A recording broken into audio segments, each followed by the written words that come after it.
I'm really happy to say that a lot of these resources are getting utilized every day. Housing officials are just over a week into their downtown push to connect homeless residents to shelters and housing. The operation, involving a number of nonprofit partners, the city and county, is being coordinated by the San Diego Housing Commission. Basically get anybody off the street into housing, whichever way that makes the most sense to do that. Brian Gruters with PATH says efforts are being focused on 3 areas: the City Center, East Village, and the Gaslamp District. This mobile command center has staff connecting people to resources like Medicaid or food stamps. And with shelters expanding operations now that coronavirus restrictions are being relaxed, those who want shelter can get it right here. If it's a quick fix, like someone wants to go to shelter, they can do that today.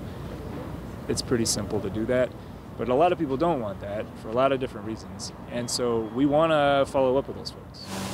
Despite the big push, encampment cleanups are still happening. This morning along National Avenue, police and crews were clearing sidewalks. They give us 3 hours to pull all our stuff and move it somewhere else. Freddie Dangerfield says he's been homeless for the last 3 years, and days like this are especially tough. You're trying to figure out what can you look at their posting around the corner. If they're coming after that, then you can move yourself there. And just when you get there, you kind of move yourself back. He thinks that shelters are too restrictive, and while we were talking, the reality of having to get his stuff and go set in. Is that good to go? Can my cleanup crew take that? Montel Blake, who says he's been homeless for the last 8 years or so, was also moving off the sidewalk this morning. I don't have no complaints. I have no complaints because I chose to be homeless, and even though it's hard to get up out of that whole situation, it's nobody's responsibility but mine. He says he's been offered shelter, but at least right now doesn't want to take it. I got a couple of issues about being around groups, about being around being too close to people. Not that I don't want to accept help.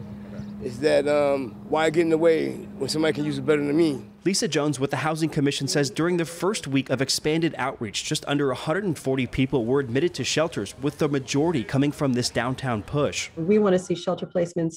We want to see exits to housing. We want to see exits to other longer-term care.